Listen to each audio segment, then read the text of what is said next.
గిరిజనుల అతిపెద్ద పండుగ నాగోబా జాతరలో మిశ్రమ వంశీయులకు ఆతిథ్యం ప్రత్యేకతను చాటుతోంది. నాగోబాకు మొక్కులు చెల్లించుకునేందుకు వచ్చిన పలు రాష్ట్రాల్లోని మిశ్రమ వంశీయులకు భోజన వసతి ఏర్పాటు చేస్తున్నారు ఆదిలాబాద్ పేరూరు సోదరులు.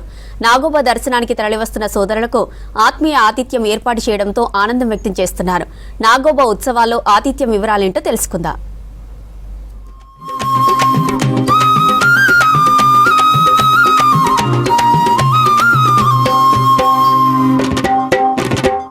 ఆదిలాబాద్ జిల్లా ఇంద్రవెల్లి మండలం కేస్లాపూర్లో నాగోబా జాతర వైభవంగా జరుగుతోంది.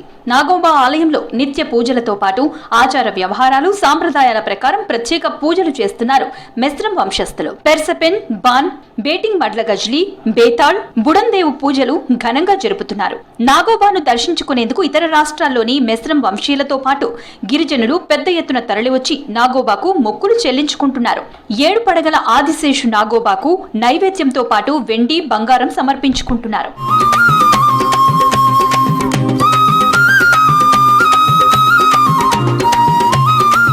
మిశ్రమ వంశీయులు ప్రతిష్టాత్మకంగా నిర్వహించే నాగోబా జాతర వేడుకల్లో ఆతిథ్య ఘట్టం ప్రాధాన్యతను సంతరించుకుంది. హస్తినమడుగు గోదావరి నది నుంచి జలాలను సేకరించి 3 రోజుల ముందు కేస్లాపూర్కు చేరుకున్నారు.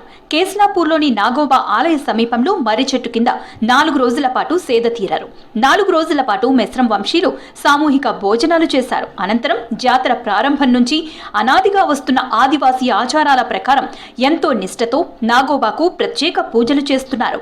నుంచి కలిసి వాళ్ళతోటి అక్కడి నుంచి దూరం నుంచి వస్తారు కదా, వాళ్ళతోటి కలిసి మరి చెట్టు దగ్గరికి వెళ్ళిన తర్వాత అక్కడి నుంచి పూజ రోజునే ఇక్కడికి వచ్చి మళ్ళా రోజు ఇదే అన్నం గట్కనే రుద్దుకుంటాం. మేము అన్నం సుఖ వండుకుంటాం కానీ సాయంత్రం అన్నము, ఇప్పుడేమో గట్క అంటే చిట్టతోటి కొలిసి నీకెంత కావాలా, కసలంలో ఎంతమంది ఉన్నారు అంత గట్క పొడి ఇస్తారు. వాళ్ళు జమ చేసి తెచ్చి ఇక్కడ ఒక తాటిని వంట చేస్తాం.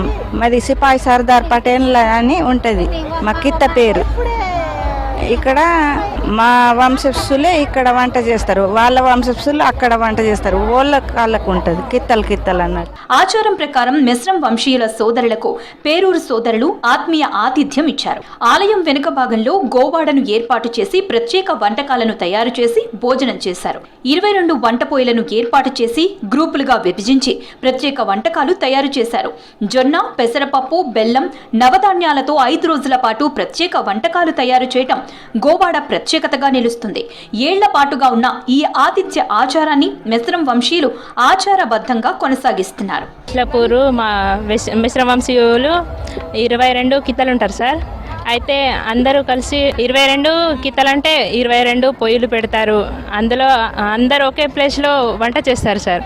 మళ్ళీ ఫస్ట్ దేవుడికి సమర్పించిన తర్వాత అందరూ పంచుకుంటారు సార్. మేము అందరూ కలిసి గోవాడలో ఉంటారు. కిత్తలు ఉంటాయి కదా సార్, అందరూ ఇక పాటల కిత్త వాళ్ళు, కట్టడ కిత్త వాళ్ళు ఇట్లా వేరు ప్లేస్లో ఉంటారు సార్.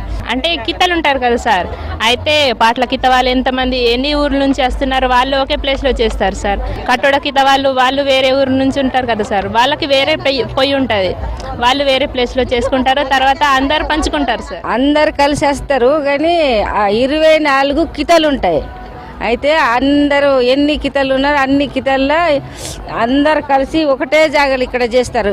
ఇక్కడ దొడ్డి అంటారు కదా మా ఇక్కడ ఉండేది, అందరు కలిసి ఒకటే జాగా చేసి వంట చేసి అక్కడ తీసుకుపోయి బండ్ల దగ్గర తింటారు. అది ఫస్ట్ నుంచి వచ్చింది, పూర్వకాలం నుంచి ఒక జాగా తినాలి.